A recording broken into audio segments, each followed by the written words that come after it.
चलिए, नमस्कार, शुभ संध्या सभी प्रिय विद्यार्थियों को।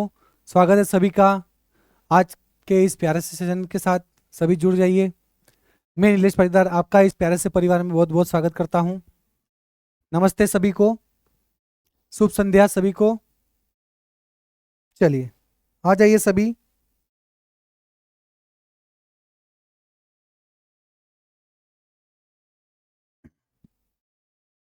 चलिए, राधे राधे, जय श्री महाकाल, शुभ संध्या सभी को।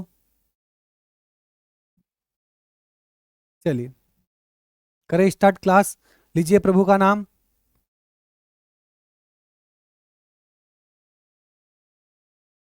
चलिए, स्वागत है सभी का।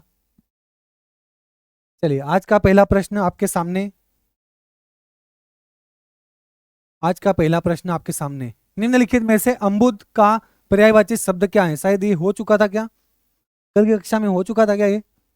चलिए, कोई बात नहीं। निम्नलिखित में से अम्बुद का पर्यायवाची शब्द क्या है? अम्बुद यानी अम्ब, और उसका अम्बु मतलब पानी, है ना। द मतलब धारण करने वाला। धारण करने वाला कौन होता है? बादल, है ना। बादल होता है ना, ये बादल हो गया। चलिए, अब बताइए, नावाकिब, विप्र, अंबुधर और ओझल। ओझल मतलब गायब, है ना, गायब, आंखों के सामने न हो, ओझल होता है। अंबुद यानी पानी, पानी को धारण करने वाला बादल। यही बादल का पर्यायवाची है, यही बादल का पर्यायवाची, सी इसका राइट आंसर होगा। विप्र मतलब क्या होता है? ब्राह्मण। क्या होता है? ब्राह्मण हो जाता है। नावाकिब मतलब जो जानकार नहीं है, मतलब जिसे जानकारी नहीं है।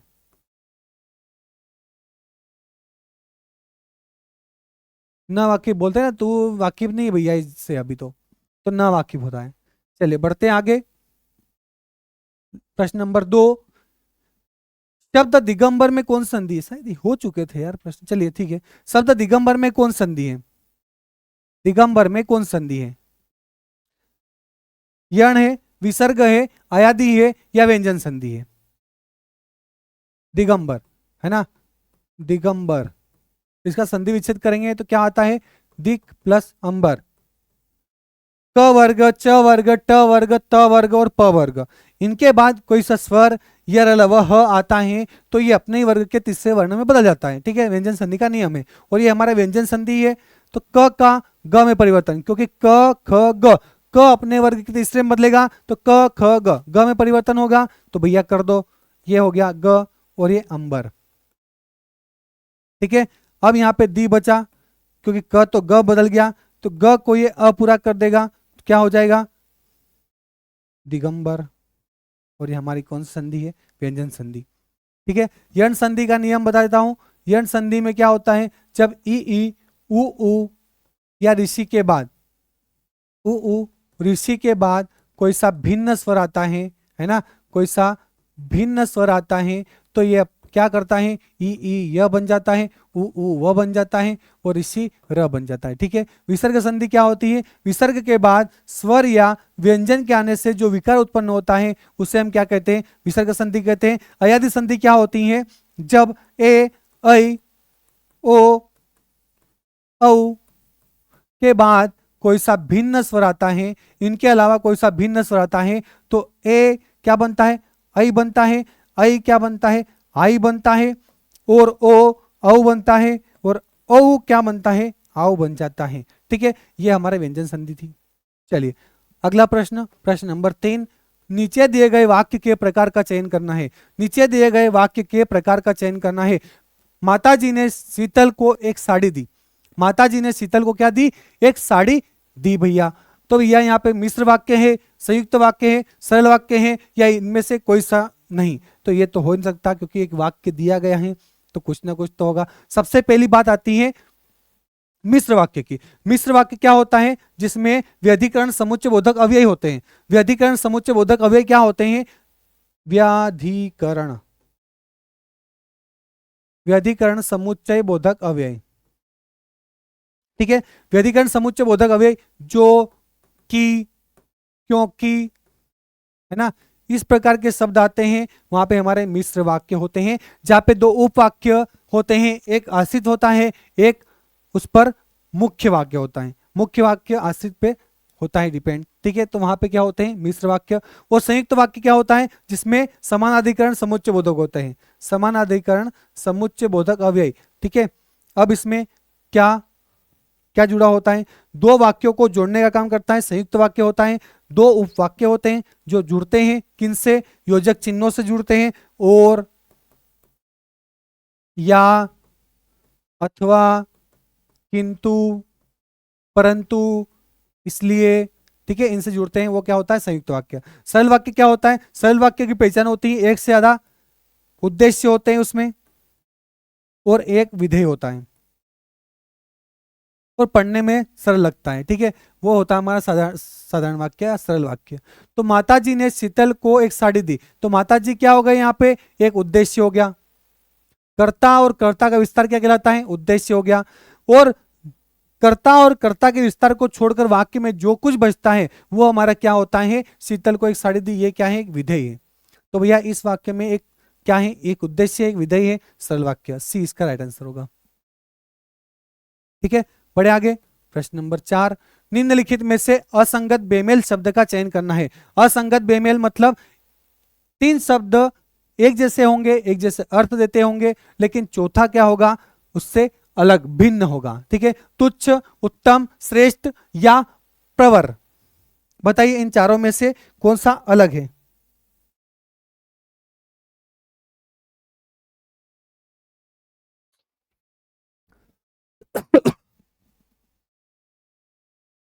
हाँ बताइए, इनमें से चारों में से कौन सा अलग जा रहा है, अलग अर्थ दे रहा है, असंगत है, बेमेल है, इनसे मेल नहीं खा रहा है, बताइए।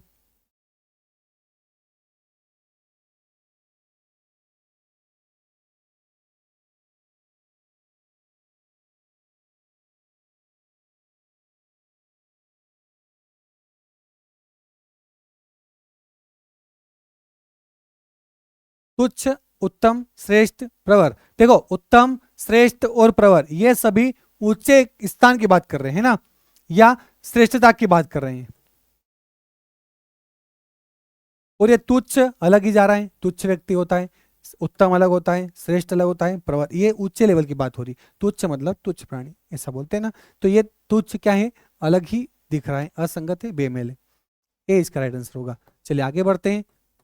निम्नलिखित में से कौन सा वाक्य अधिकरण कारक का सही उदाहरण है, अधिकरण कारक का सही उदाहरण है, बताइए।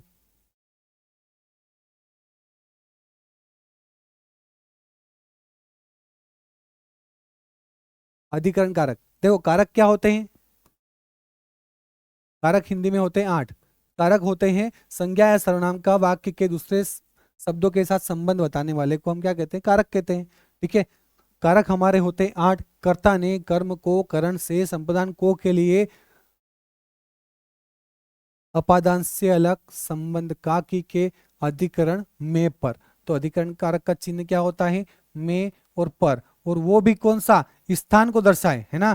किसको दर्शाए कि भैया ये स्थान पर खड़ा है व्यक्ति, स्थान टेबल पे खड़ा है, ठीक है, छत में खड़ा है कि छत पर खड़ा है, छत पर खड़ा है, कोई बच्चा छत पर खड़ा है तो वहां पे एक अधिकरण कारक होता है, ठीक है। या पुस्तक में पढ़ा, तो वहां पे उसका स्थान दिखा रहा है कि भाई पुस्तक में पढ़ा है वो, है ना। तो यहाँ पे इसका चिन्ह क्या होता है, में पर। अधिकरण के बाद आता है संबोधन, ए हर है, ठीक है। तो यह अधिकरण कारक को पहचानने के लिए हमको में और पर पे जाना पड़ेगा, लेकिन वो भी स्थान को देखना पड़ेगा। अपने दही को कौन खट्टा कहता है, में पर आ रहा है क्या। हमें अपने पड़ोसी से ईर्ष्या नहीं करनी चाहिए। माँ ने बच्चे को दूध पिलाया। हिम पहाड़ों में हिमालय सबसे बड़ा और ऊंचा है। बताइए इन चारों में से में और पर अधिकरण कारक स्थान को दर्शा रहा है वो कहाँ पे।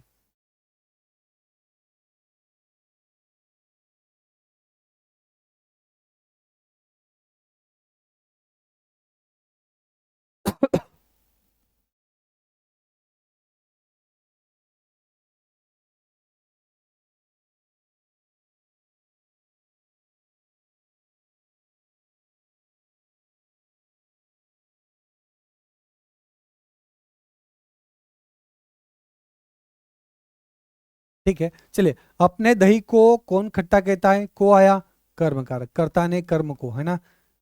हमें अपने पड़ोसी से ईर्ष्या नहीं करनी चाहिए। हमारे पड़ोसी से, हम पड़ोसी से जुड़े हुए होते हैं। तो से यहाँ पे क्या होता है, कर्ता ने कर्मों को करण से, करण कारक हो गया। ठीक है, माँ ने बच्चे को दूध पिलाया तो नहीं आया, कर्ता कारक हो गया। लेकिन यहाँ पे कर्म कारक भी, क्योंकि को आया ना, यहाँ पे क्या हो जाएगा, कर्म कारक भी हो गया। अब यहाँ पे पहाड़ों में हिमालय, तो हिमालय कुछ किसी स्थान पर है क्या, अलग अलग हवा में थोड़ी उड़ रहा है हिमालय, तो किसी स्थान को बता रहे हैं कि पहाड़ों में हिमालय सबसे बड़ा है। तो यहाँ पे हमारा में जो है परसर्ग विभक्ति चिन्ह किसका, किसके लिए उपयोग हो रहा है, अधिकरण कारक का। तो सी इसका राइट, डी इसका राइट आंसर होगा। बढ़ते हैं आगे, प्रश्न नंबर 6। जिन क्रियाओं के कार्य का फल कर्ता को छोड़कर कर्म पर पड़ता है उसे क्या कहते हैं, है ना। क्रिया के भेद पर आए हम, है ना। क्रिया के भेद होते हैं दो, क्रिया के प्रकार मान लीजिए प्रकार। तो एक तो सकर्मक होती है और एक होती है अकर्मक। एक क्रिया होती है सकर्मक और एक होती है अकर्मक, है ना। उसी से प्रश्न पूछा गया है, भाप लिया मैंने। जिन क्रियाओं के कार्यों का फल कर्ता को छोड़कर कर्म पर पड़ता है उसे क्या कहते हैं, ना तो सकर्मक क्रिया और न ही अकर्मक क्रिया। अकर्मक क्रिया, सकर्मक क्रिया, सकर्मक क्रिया और अकर्मक क्रिया दोनों कहते हैं क्या। और भैया कार्य का फल कर्ता को छोड़कर किस पर पड़े, कर्म पर पड़े, है ना। जैसे मैं एक वाक्य लिखता हूं, बच्चा रोता है,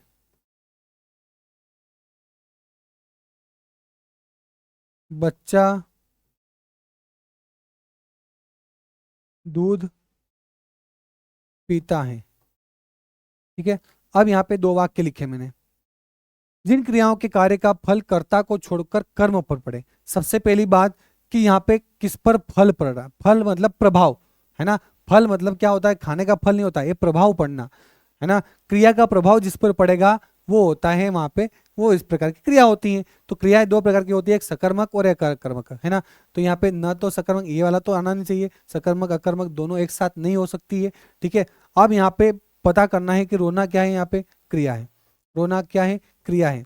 तो इसका प्रभाव किस पर पड़ रहा है, रोने का प्रभाव बच्चे पर पड़ रहा है। क्यों, क्योंकि इसके अंदर कर्म नहीं है ना। बच्चा क्या करा, बार बार रोएगा, तो उसका ही मुंह दुखेगा, उसकी आंखों से आंसू आएंगे, उसकी आंखें जलेगी। किस पर प्रभाव पड़ रहा है, क्रिया का प्रभाव किस पर पड़ रहा है, कर्ता पर पड़ रहा है। क्रिया का प्रभाव किस पर पड़ रहा है, कर्ता का प्रभाव कर्ता पर पड़ रहा है। पर लेकिन प्रश्न में पूछा क्या गया है, जिन क्रियाओं के कार्य का फल कर्ता को छोड़कर कर्म पर पड़े। यहाँ तो किस पर पड़ रहा है, कर्ता पर। तो जहां पर कर्ता पर प्रभाव पड़ता है वहां पे क्या होता है, अकर्मक। ठीक है, वहां पे कौन सी क्रिया होती है, अकर्मक क्रिया होती है। मतलब इस कार्य का में क्रिया का कर्म है ही नहीं, डायरेक्ट कर्ता पर जा रहा है वो, है ना। जैसे वह खाता है, वह खाता है, खाता है क्या, क्या खाता है, किसको खाता है, नहीं पता ही नहीं, अकर्मक क्रिया। ठीक है, बच्चा दूध पीता है, पीना क्या है, यहाँ पे क्रिया है। लेकिन पीना का प्रभाव किस पर पड़ रहा है, क्या बच्चे पर पड़ रहा है क्या, नहीं। दूध पी रहा है ना, दूध का ग्लास खत्म में जो दूध भरा हुआ है, मान लीजिए 100 ml दूध पी रहा है ना, तो बच्चा दूध पिएगा, पीने का काम हो रहा है तो दूध खत्म हो रहा है। मतलब फल का प्रभाव, मतलब फल किस पर पड़ रहा है, क्रिया का फल किस पर पड़ रहा है, क्रिया का प्रभाव दूध पर पड़ रहा है। मतलब ये दूध क्या है, यहाँ पे कर्म है।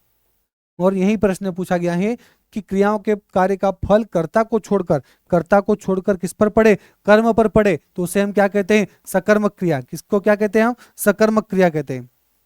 मतलब इस क्रिया का क्या है, कर्म है, और जिस क्रिया का कर्म होता है उसके साथ वो सकर्मक क्रिया, और जिस क्रिया के साथ उसका कर्म नहीं होता है वो अकर्मक क्रिया होती है। ठीक है, समझ में आया। और हमको क्या और किसको का प्रश्न करने पर, क्या और किसको का प्रश्न करने पर अगर दोनों के उत्तर मिल जाते हैं तो सकर्मक क्रिया, और अगर उत्तर नहीं मिले तो अकर्मक क्रिया होती हैं। ये भी आप ध्यान रखना, ये ट्रिक है पहचानने के लिए। अब क्या और किसको का प्रश्न करो, बच्चा क्या रोता है, कोई उत्तर नहीं। बच्चा किसको रोता है, कोई आंसर नहीं, मतलब अकर्मक क्रिया, कोई आंसर नहीं आया, अकर्मक क्रिया। बच्चा क्या पीता है, दूध पीता है। बच्चा किसको पीता है, दूध को पीता है। दोनों के आंसर आए, सकर्मक क्रिया। समझ में आए, बढ़े आगे, चलिए बढ़ते हैं। वाक्य किसान खेत में बीज बोएगा निम्न में से किस काल का उदाहरण है। ठीक है, समय काल से प्रश्न आया है ना, कि किसान खेत में बीज बोएगा, इस वाक्य में कौन सा काल है, कौन सा समय का जो काम होगा यहाँ पे? पूर्ण भूतकाल होगा, संदिग्ध वर्तमान काल होगा, सामान्य वर्तमान काल होगा, या भविष्य काल होगा? बिल्कुल मक्खन हलवे जैसा प्रश्न है, इसका आंसर आप दीजिए।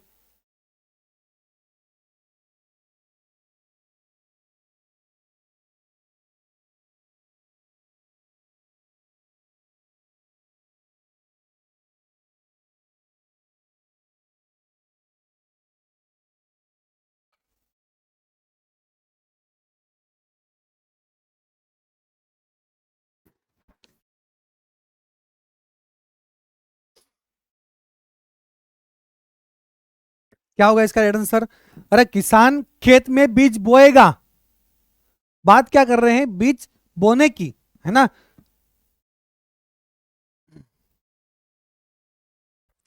अरे भाई बोएगा ना, अभी बो नहीं दिया है उसने। भूतकाल का होता है कि किसान ने बीज, खेत में बीज बो दिया, बीज बो चुका है ना, तो पूर्ण भूतकाल होता है।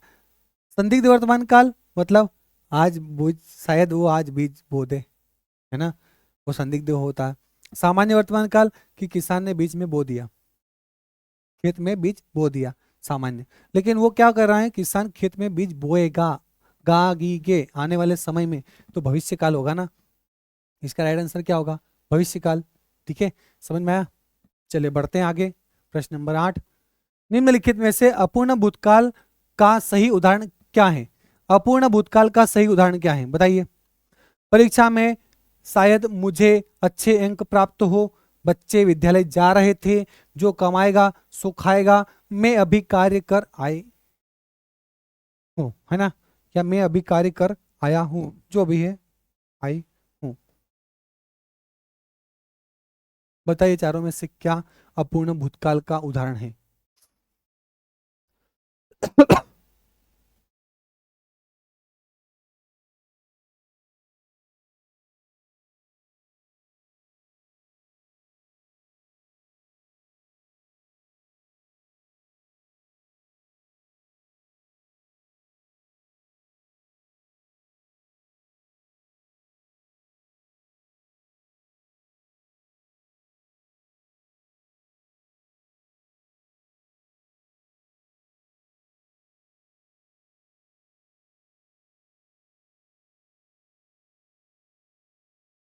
बताइए क्या होगा इसका राइट आंसर? देखिए, परीक्षा में शायद मुझे अच्छे अंक प्राप्त हो, मतलब शायद मुझे अच्छे अंक प्राप्त हो, कब? आने वाले समय में, है ना, तो भविष्य काल की बात हो रही है, भविष्य काल की बात हो रही है। लेकिन शायद लगा के क्या कर रहे हैं, संभाव्य, संभावना व्यक्त कर रहे हैं, तो संभाव्य भविष्य काल हो गया। बच्चे विद्यालय जा रहे थे की बात हुई, भूतकाल की बात हो रही है ना, भूतकाल में। लेकिन उस टाइम क्या कर रहे थे, जा रहे थे, अपूर्ण, अपूर्ण भूतकाल। ठीक है, तो ये इसका राइट आंसर होगा।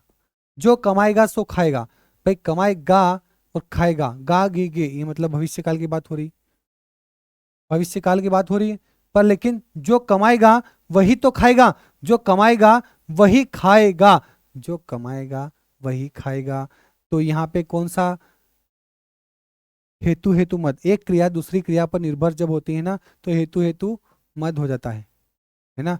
ये भविष्य काल में निर्भर है एक क्रिया दूसरी क्रिया पर, कि मैं पढ़ाई करूंगा तो ही पास होऊंगा, या मैं पढ़ाई कर लेता तो पास हो जाता, तो वो भूतकाल की, तो हेतु हेतु मत भूतकाल। ठीक है, मैं अभी कार्य कर रही हूँ, आसन्न वर्तमान काल, आसन्न भूतकाल होगा, बी इसका राइट आंसर होगा। चलिए आगे बढ़ते हैं। प्रश्न नंबर 9, निम्नलिखित में से कौन सा लोकोक्ति का प्रचलित रूप सही है ना, लोकोक्ति दी गई है, अर्थ चार दी है, उसमें तीन अलग अर्थ निकालेगी, लेकिन एक अर्थ सही निकालेगी, वो आपको बताना है। आया है सो जाएगा राजा रंग फकीर, आया है तो जाएगा राजा रानी फकीर, आया है तो जाएगा भी रंग फकीर, आया है सो जाएगा राजा रंग, राजा और फकीर। बताइए।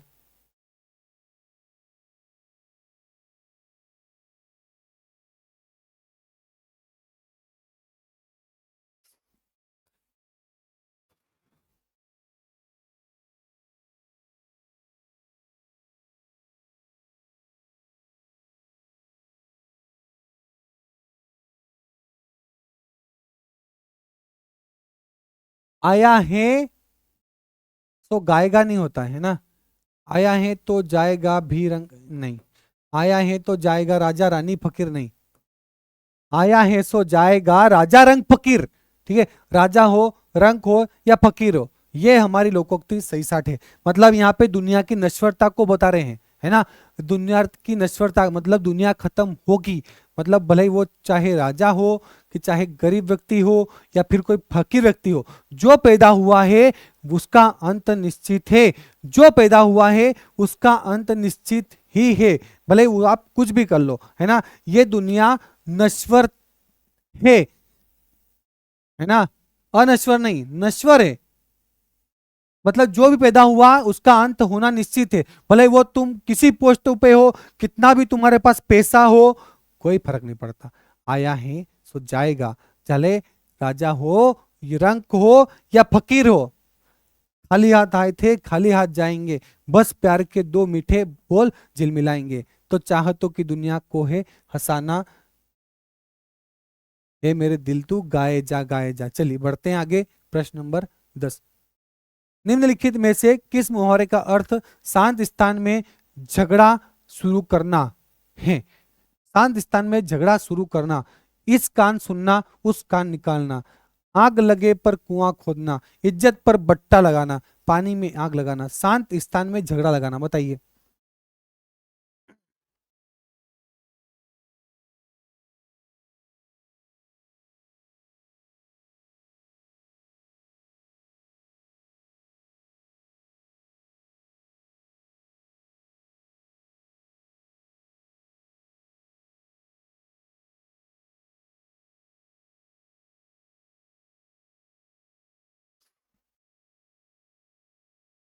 इस कान सुनना उस कान निकालना मतलब क्या होता है? अनसुना करना। आग लगे पर कुआं खोदना मतलब समय, जब परिस्थिति विपरीत होती है ना उसी टाइम हम क्या करते हैं, उसका समाधान ढूंढते हैं। ठीक है। इज्जत पर बटा लगाना मतलब इज्जत धूमिल करना, है ना, इज्जत को धूल में मिलाना। पानी में आग लगाना, पानी क्या होता है, शांत होता है, और उसके स्थान पर हम क्या करते हैं, आग लगाते हैं। तो शांत स्थान पर पानी झगड़ा लगाना क्या होता है, पानी में आग लगाने जैसा होता है। ठीक है, इसका डी राइट इसका आंसर होगा। ठीक है, चलिए बढ़ते हैं आगे, प्रश्न नंबर एक पे 11, ऊपर साई 12, है ना। निम्नलिखित में से कंगन का तत्सम शब्द क्या होगा? कंगन, अरे कंगन का तत्सम शब्द क्या होगा भाई? कंगन, कंगन क्या है? एक यहाँ पे तद्भव शब्द है, क्या है? तद्भव, इसका तत्सम बताना है। तद्भव शब्द क्या है? जो संस्कृत भाषा के थे शब्द, हमारी नानी दादी की बुआ ने उसको परिवर्तित करके क्या करा है, कंगन बना दिया है ना, तद्भव बना दिया, हिंदी में इसका प्रयोग कर रहे हैं हम। तत्सम पहचानना है, संस्कृत शब्द पहचानना है इसका, है ना। तो क्या होगा, कुंदन, कांचन, कंकण या अंगन? बताइए। कंकण, कुंदन, कांचन, अंगन। ठीक है, चलता रहता है, कोई दिक्कत नहीं। क्या होगा इसका राइट आंसर बताइए।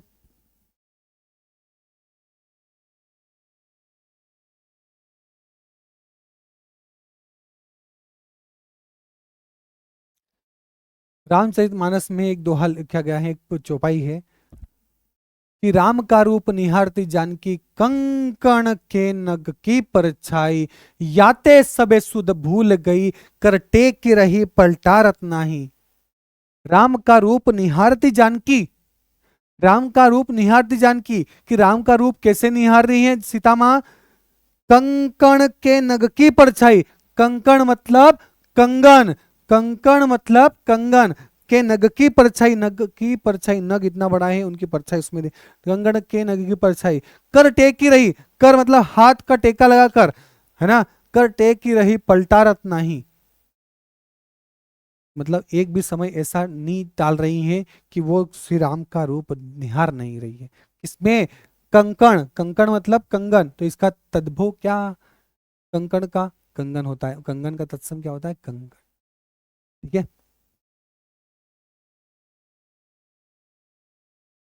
हाँ, राम का रूप निहारती जानकी, कंकण के नग की परछाई, याते सबे सुध भूल गई, कर टेक रही पलटार नहीं। सब कुछ भूल गई और केवल राम का रूप निहार रही हैं जानकी, कंकण के नग की परछाई में, है ना। चलिए बढ़ते हैं आगे। प्रश्न नंबर 12 आपकी स्क्रीन के सामने। नीचे दी गई पंक्तियों में से निम्न में से कौन सा अलंकार है। अलंकार पहचाना है। जिनके जस प्रताप के आगे, शशि मलिन रवि शीतल लागे। जिनके जस प्रताप के आगे, शशि मलिन रवि शीतल लागे। लागा लुगी की बात हो रही भैया। उत्प्रेक्षा होगा, अपनोति होगा, अन्योक्ति होगा, व्यतिरेक होगा। देखा अनसन कुछ दिखे ना, वही आता है एग्जाम में।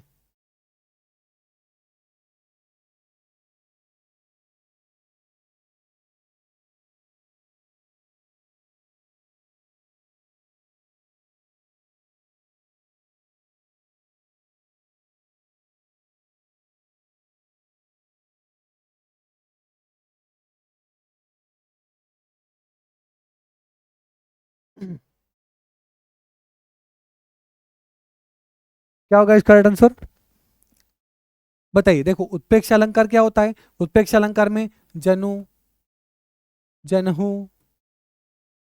मनु, मनहु, जानो, मानो, इस प्रकार से शब्द आते हैं। लेकिन यहाँ पे कुछ भी नहीं है, उत्प्रेक्षा अलंकार नहीं होगा। अपनोति अलंकार क्या कहते हैं कि भैया चंद्र जैसा मुख नहीं, चांद ही मुख है तुम्हारा, चांद ही मुख है ना। वहां पे उसको उसको ही बता दे भैया तुम्हारा मुख नहीं है ये, और उसमें नहीं शब्द का प्रयोग हो। नहीं, ये तुम्हारा चेहरा नहीं है, ये तुम्हारा चेहरा नहीं है, ये चांद है। ये तुम्हारा चांद चेहरा नहीं है, ये तो गुलाब का नया फूल है ना।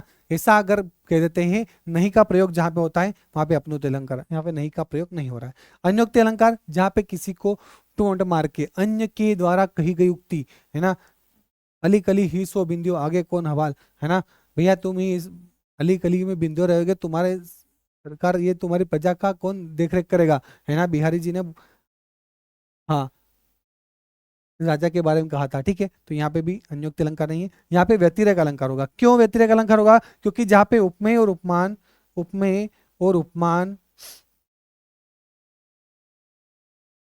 उपमेय को जिसकी तुलना कर रहे हैं, उपमान मतलब जिससे तुलना कर रहे हैं, मतलब इसको श्रेष्ठ बता देते हैं, इसको श्रेष्ठ बता दे, किसके उपमान से भी ज्यादा श्रेष्ठ बता देते हैं, वहां पे उपमेय अलंकार होता है। जिनके जस प्रताप के आगे, मतलब एक राजा है, उनके प्रताप के आगे उनके तेज इतना है कि ये शशि, शशि मतलब कौन, चंद्रमा। चंद्रमा भी मलिन मतलब मलिन मेला लग रहा है। रवि, रवि यानी सूर्य, सूर्य की गर्मी भी शीतल मतलब ठंडी लग रही है ना। तो जिसके प्रताप के आगे जो चंद्रमा भी मेला लग रहा है और सूर्य भी ठंडा सा प्रतीत हो रहा है, किसके आगे, उपमेय के आगे। इसको श्रेष्ठ बता दिया, जहां श्रेष्ठ बता देते हैं वहां पे व्यतिरेक अलंकार होता है। ठीक है, चलिए बढ़ते हैं आगे। 13 प्रश्न नंबर। निम्नलिखित में से धना का विलोम शब्द क्या है। विचित्र, अचर्चित, चिंतित, चित्रा। घना, धना नहीं होगा, घना, घना। विलोम शब्द बताइए, विपरीत अर्थ देता है वो, है ना। इन चारों में से कौन सा शब्द विपरीत अर्थ दे रहा है भाई, बताइए जल्दी।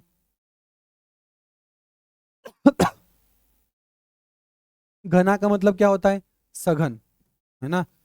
सघन,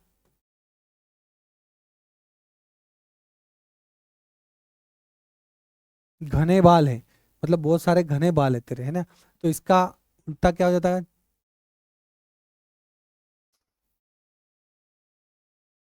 विचित्र, अचर्चित नहीं, चिंतित नहीं, चित्रा होगा इसका, है ना। बिखरा हुआ, चित्रा मतलब बिखरा हुआ, ये चित्रा है, बिखरा हुआ या विरल माध्यम, विरल, सघन नहीं, विरल।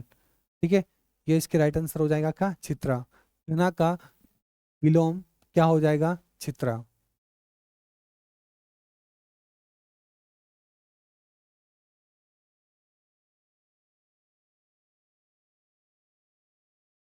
चलिए बड़े आगे। प्रश्न नंबर 14। निम्नलिखित में से अशुद्ध वर्तनी वाले शब्द का चयन करना है। अशुद्ध वर्तनी वाले शब्द का, है ना। 4 शब्द दिए गए हैं, उसमें से एक अशुद्ध होगा, 3 शुद्ध होंगे। धोखा, ऑफिस, बहिष्कार, स्थापी। बताइए क्या होगा इसमें से अशुद्ध।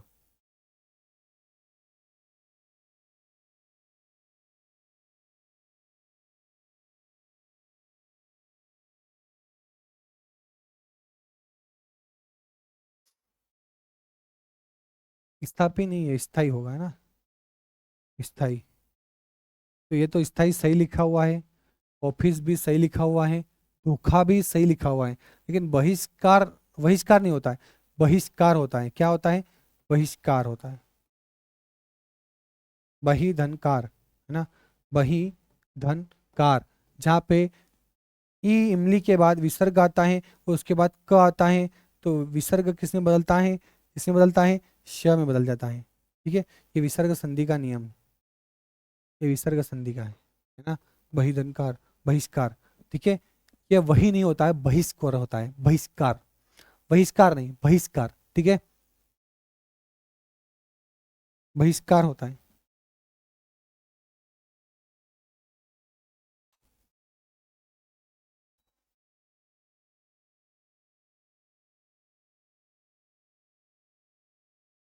बढ़े आगे। मेरी भव बाधा हरो, राधा नागरी सोए, जा तन की झाई पे श्याम हरित दुति होए। मेरी भव बाधा हरो, राधा नागरी सोए, या तन की झाई रे, श्याम हरित दुई होए। निम्न में से कौन सा छंद है? रोला, चौपाई, गीतिका, हरि गीतिका और दोहा। बताइए क्या है?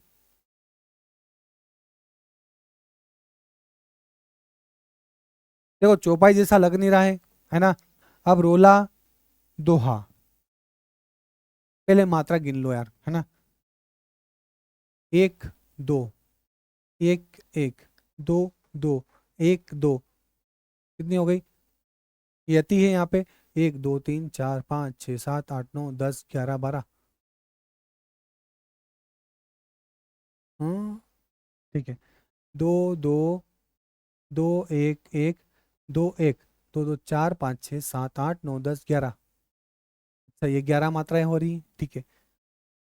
जातन, दो, एक एक, 3 4 5 6 7 8 9 10 11 12 13। अच्छा 13 मात्राएं हो रही है ना, इधर कुछ मिस्टेक होगी। फिर यहाँ पे 2 1 3 4 5 6 7 8 9 10 11। अच्छा 13 11, है ना। जहाँ 13 11 की यति पर, 13 11 किस में होती? दोहा में होती। किस में होती? दोहा में। दोहा में विषम चरणों में, विषम चरणों में कितनी मात्राएं होती है? 13 मात्राएं होती। कितनी मात्राएं होती है? 13। और विषम चरणों में दूसरे और चौथे चरण में कितनी मात्राएं होती है? 11 11 मात्राएं होती है। तो 13 11 पर यति पर जहाँ पे मात्राएं होती हैं वहां पे दोहा होता है। दोहे का उल्टा क्या होता है? सोठा। दोहे का उल्टा क्या होता है? सोरठा, सोरठा, ठीक है। दोहे का उल्टा सोठा होता है। दोहे में 13 11 पर यति होती है, इसमें 11 13। ठीक है, 11 13 लिख लो सही। ठीक है बाबू, सोना, टोना। चलिए बढ़ते हैं आगे। प्रश्न नंबर 16। निम्नलिखित में से शब्द युग्म अतिक अलिक, अतिक अलिक के सही अर्थ भेद का चयन करना है। अतिक अलिक के तो शब्द युग्म क्या होते हैं? वे शब्द जो साथ साथ चलते हैं, उनके उच्चारण समान होते हैं, लेकिन उनके अर्थ भिन्न भिन्न टाइप के होते हैं, भिन्न भिन्न होते हैं। बताइए इसमें से भिन्न। अतिक अलिक, अन्य दूसरा, ललाट झूठ, अशक्त उदासीन, अभिज्ञ जानकार।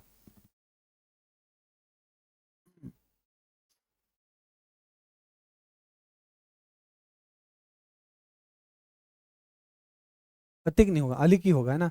ये छोटी की मात्रा वाला अलिक। टाइपिंग मिस्टेक हो जाती है यार भाई, क्या करें। अलिक और अलिक, अलिक अलिक, अलिक अलिक। बताइए।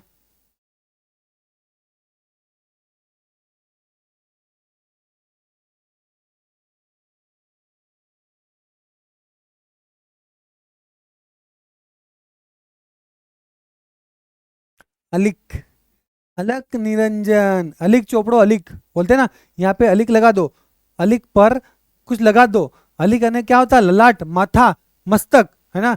अलिक मतलब क्या होता है, ललाट, मस्तक, माथा। और ये अलिक इसका मतलब होता है झूठ, ठीक है, मिथ्या। ये हो जाएगा ललाट और झूठ, बस 20 का राइट आंसर होगा। कोई परेशानी, कोई दिक्कत? चलिए, हाँ वही एक ही है।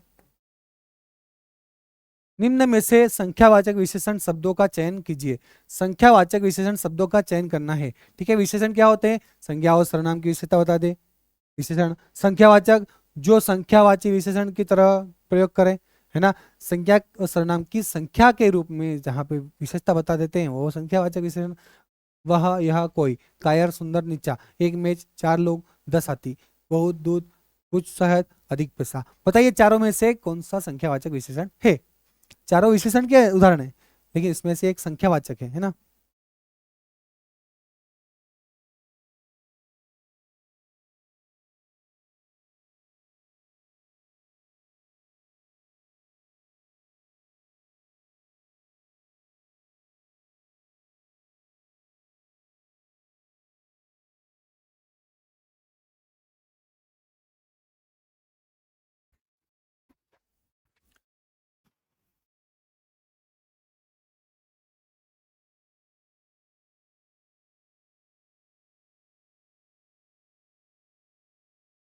अरे भाई, यह वह कोई, ये तो सर्वनाम है ना, सर्वनाम है।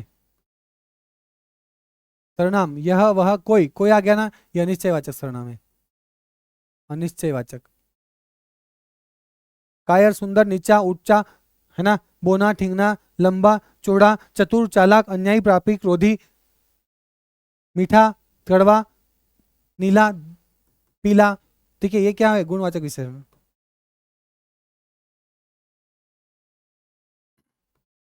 दुष्ट, बेईमान, विशेषण, है ना। हाँ, 1, 4, 10 संख्या होती है, संख्यावाचक विशेषण। बहुत, दूध को मापते हैं। कुछ, कुछ शहद कितना, बहुत दूध कितना, अधिक पैसा कितना, पता नहीं, अनिश्चित संख्यावाचक, अनिश्चित परिमाणवाचक, क्योंकि दूध को नापते तोलते हैं ना, परिमाणवाचक विशेषण है। आया समझ में?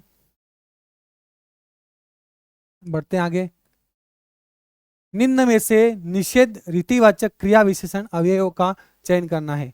निषेध रीतिवाचक, रीतिवाचक मतलब रीति, किस प्रकार से क्रिया हो रही है ना, विधि, किस विधि से काम हो रहा है, किस पद्धति से काम हो रहा है ना, वो बताता है क्रिया विशेषण के रूप में। लेकिन निषेध मतलब यहाँ पे नहीं, नकारात्मकता का प्रयोग होगा, है ना। तो ही, भी, मात्र, इसलिए, क्यों, काहे को, ना, नहीं, गलत, मत, झू, निसंदेह, अवश्य, बेशक, सही, सचमुच। बताइए इन चारों में से निसंदेह रीतिवाचक, निषेध रीतिवाचक क्रिया विशेषण क्या है।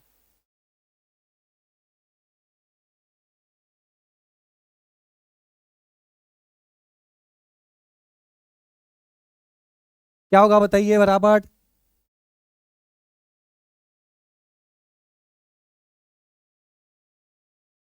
देखो, तो, ही, भी, मात्र, भर, ये होते हैं सीमा मात्र, है ना। मतलब ये समझ लो, इसको सीमा बोधक कहते हैं, सीमा बोधक। इसलिए,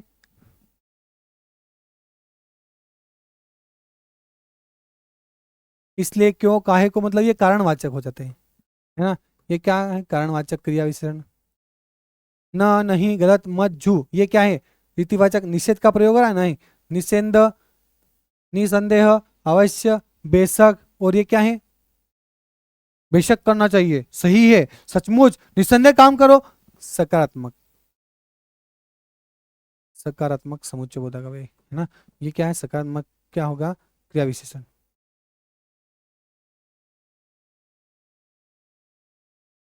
ये नकारात्मक, सकारात्मक, और ये कारणवाचक, और ये सीमा बोधक। बढ़े आगे, चलिए बढ़ते हैं प्रश्न नंबर 19। निम्नलिखित में से शब्द युग्म अति, आली के सही अर्थभेद का चयन करना। अविज्ञ, मूर्ख, भोरा, सखी, असक्त, उदासीन, आवृत्ति दोहराना। कुछ तो मिस्टेक है भाई, कुछ तो गड़बड़ है दया, है ना, चेक करना पड़ेगा।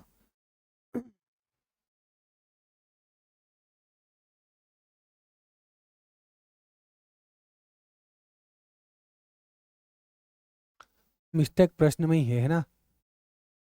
अली और एक आली, अली आली। हाँ बताइए अब। बाकी ये सी यहाँ नहीं आएगा, ये सी यहाँ पे, बी, ए, डी। बताइए अली और आली का अर्थ क्या होता है। आगे वाली अली मतलब अली कली हिस्सो बिंदियो, आगे कोल हवाल, मतलब जो अली भंवरा होता है ना, अली मतलब भंवरा, है ना, इसको क्या करते हैं कि भैया वो कलियों में ही गुंजरा रहता है, करता रहता है। तो अली कली में ही गूंजता रहेगा तो आगे क्या करेगा भाई। मतलब एक आली का मतलब होता है सखी, सहेली, और एक अली मतलब होता है भंवरा। ठीक है, चलिए बढ़ते हैं आगे। निम्नलिखित में से शब्द के शुद्ध रूप का चयन करना है। अंताक्षरी, अंताक्षरी, अन अंत्याक्षरी या अंताक्षरी। बताइए इन चारों में से अंत्याक्षरी का शुद्ध रूप क्या है।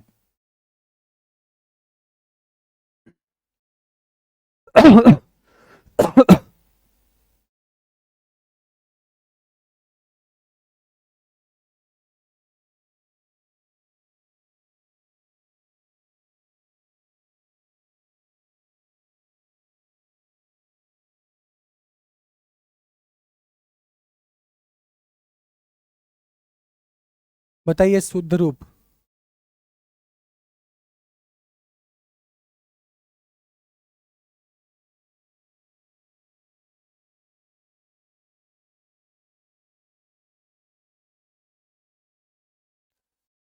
इसका शुद्ध रूप होगा सी फॉर केट, कबूतर। अंत धन अक्षरी, है ना, अंत धन अक्षरी। अंत्याक्षरी क्या होता है, अंत्य, अच्छा अंत्य है ना, अंत नहीं, अंत्य प्लस अक्षरी।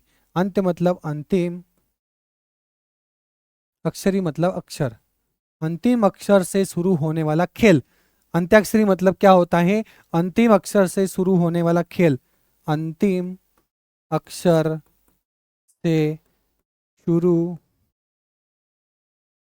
होने वाला खेल, ये अंत्याक्षरी होता है। तो खेलो, है ना, कोई सा गाना गाते हैं ना, वो अंतिम अक्षर म आया तो म से फिर गाओ, तो अंत्याक्षरी। अंतय धन अक्षरी, यहाँ से क्या आया, अ आया, यहाँ से अ आया, और अ मिलकर आ बनाया, है ना। यहाँ पे क्या बच गया, अंत, ये आधा बचा, ये आ गया, और यहाँ पे क्षरी, ये य को आ पूरा कर देगा तो क्या हो जाएगा, अंत्या और क्षरी। यहाँ पे कौन सी संधि हो रही है हमारी इस वर्ड में, इस शब्द में, हमारी दीर्घ स्वर संधि आ रही है ना, जहाँ पे अ और अ मिलकर आ बनाता है दीर्घ स्वर संधि।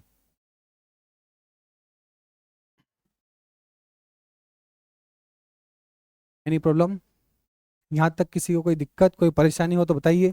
21, निम्नलिखित में से किस मुहावरे का अर्थ कठिनाइयों का सामना करना है। तो लगाना, लताट में लिखा होना, टंगोतिया यार, अरे लंगोटिया यार होता है, टंगोतिया नहीं, लंगोटिया यार। ललाट पर लिखा होना, ललाट है ना, ललाट, लोहे के ल को त कर दिया भैया, लोहे के चने जमाना, लोहे के चने जमाना। बताइए कठिनाइयों का सामना करना।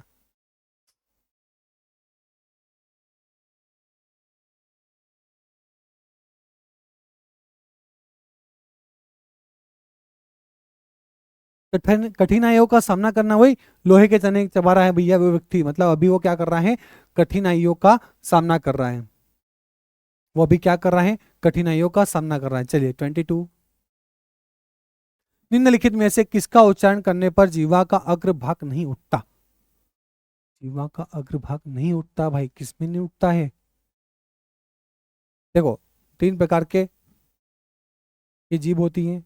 ये अग्रभाग होता है जीवा का, और ये क्या होता है, ये मध्य भाग होता है। नया लिख दो। ये क्या होता है, मध्य भाग होता है। किसी वर्ण को बोलने पर जीवा का अग्रभाग में थोड़ी सी हलचल हो, अग्रस्वर कहलाते हैं। मध्य भाग में हलचल हो, मध्य स्वर। और पश्च भाग में हलचल हो, वो क्या कहलाते हैं, पश्च स्वर। ठीक है। अब यहाँ पे आपको ध्यान रखना है कि अग्रभाग से कौन कौन से बोले जाते हैं, पहले मध्य भाग से अ बोला जाता है, पश्चिम भाग से तीन वाले बोले जाते हैं। तीन जो बना होता है अ के अलावा उ ओ और औ, है ना, ये पश्च स्वर होते हैं। इसके अलावा जो बचे होते हैं वो अग्र स्वर।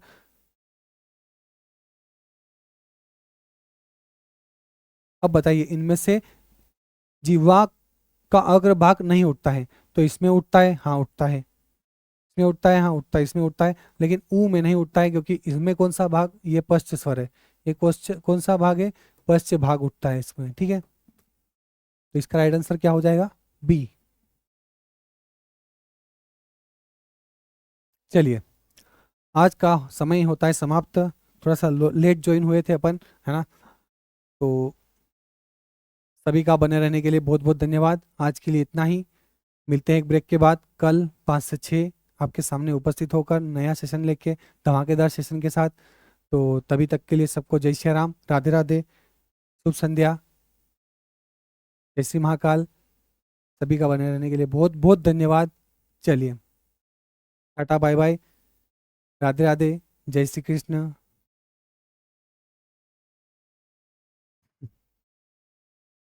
ठीक है, डाउट है तो पूछ लीजिए, कोई दिक्कत हो तो, कोई डाउट हो किसी को तो पूछ लीजिए।